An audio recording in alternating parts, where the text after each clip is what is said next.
Hello and welcome to Reddit Rainbow. This is Kevin.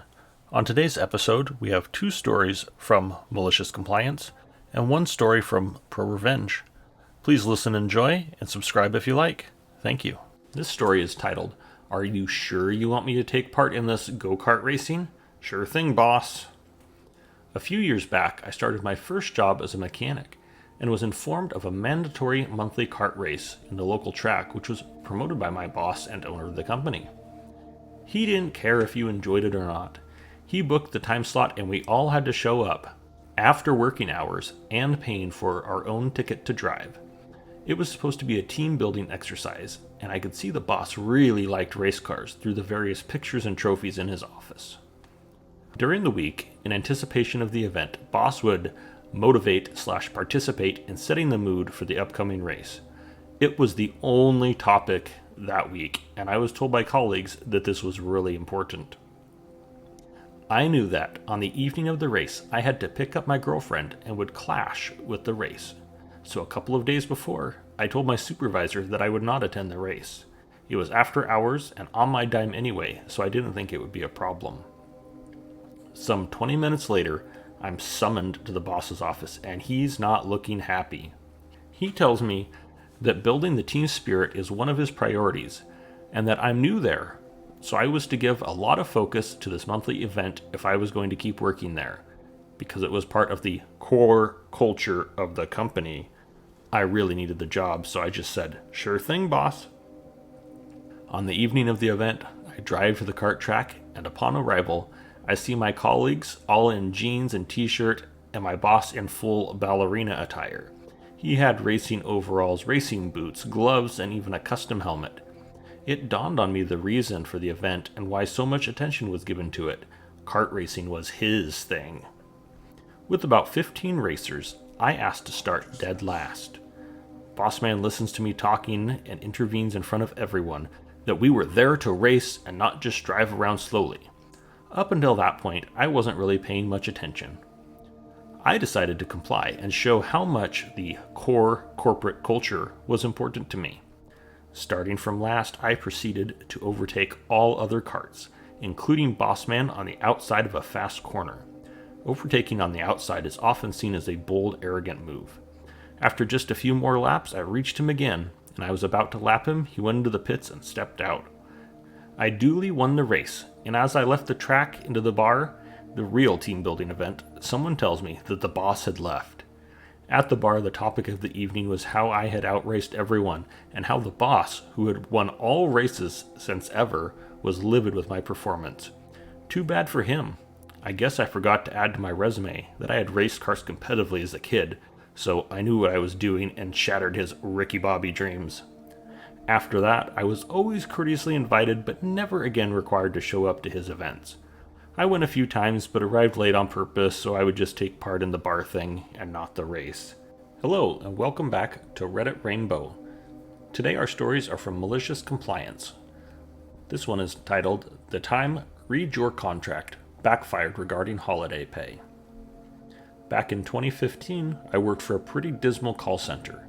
It was an outsourced center that handled customer support for a lot of UK retailers.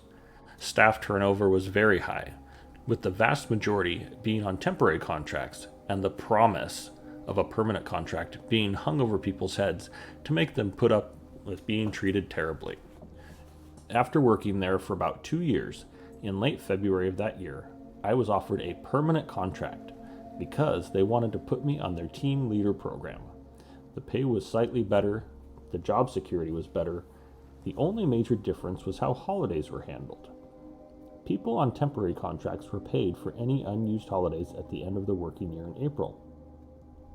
People on permanent contracts had to use their holidays or they would lose them. I had just over 3 weeks holidays saved up, so the day I accepted, I booked 3 weeks off in March so I wouldn't lose them in April. March rolled around and my manager told me that my holidays had been refused.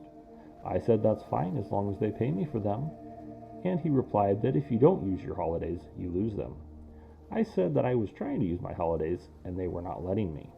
He shrugged, said it's the duty of the employee to manage their holiday time wisely, and I should read my contract. despite the fact that I had only gotten that contract 3 weeks earlier and the holidays worked differently. Understandably annoyed, that evening I went home and read my contract from beginning to end and discovered my manager had overlooked one crucial part of the paperwork. The contract clearly stated that I had to give a week's notice and that any holidays not used would be paid to any leaving employee in full on their last paycheck. The next day, I came into work and announced I would be quitting unless paid my holidays or allowed to take time off. If they accepted my notice, then to be sure my holiday day was included in my final paycheck.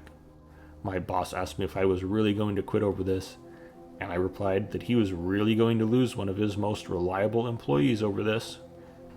He wouldn't budge. I assume he thought I was bluffing.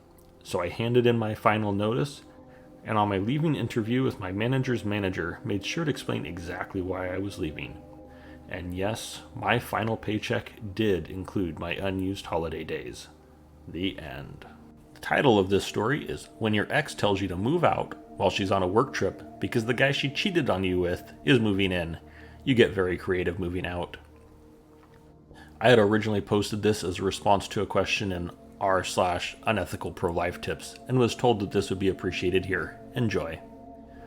I did this to an ex who had asked me to move out while she was on a work trip and told me she was coming back with her new boyfriend. We were still together when she left. I got these little noisemakers, battery-powered ones the size of a quarter, that emit sound at just the right volume that if you aren't sure you really heard it, so quiet that two people could be sitting in an average-sized room, and while one can barely hear it, the other wouldn't hear a thing. They last ages and fit perfectly in light fixtures and wall outlets.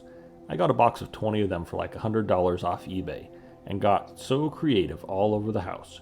Her car. I even hid them in a boat her father got her. Rich family, and she grew up sailing. Now these little B words make a noise at complete random intervals. Could be minutes, could be hours, could take a whole day off.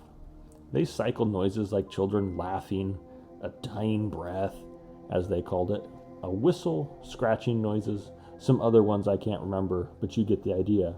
It was so unpredictable, it was near impossible for someone to just figure it out.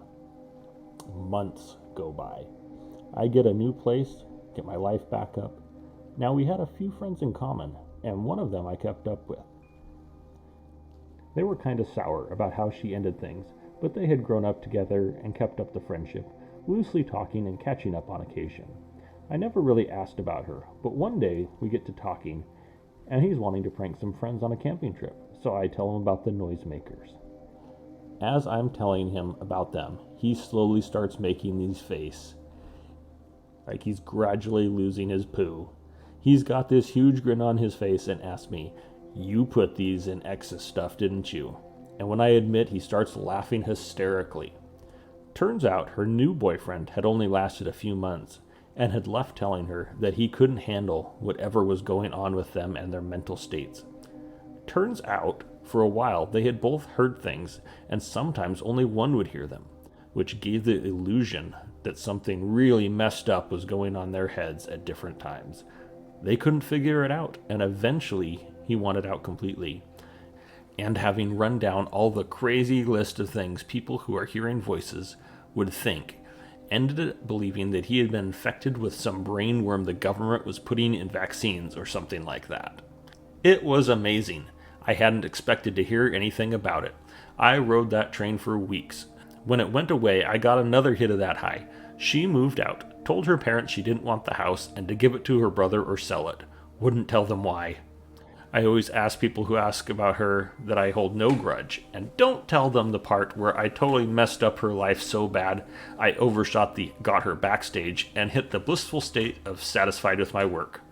My wife knows this story by heart because it's her favorite one to tell.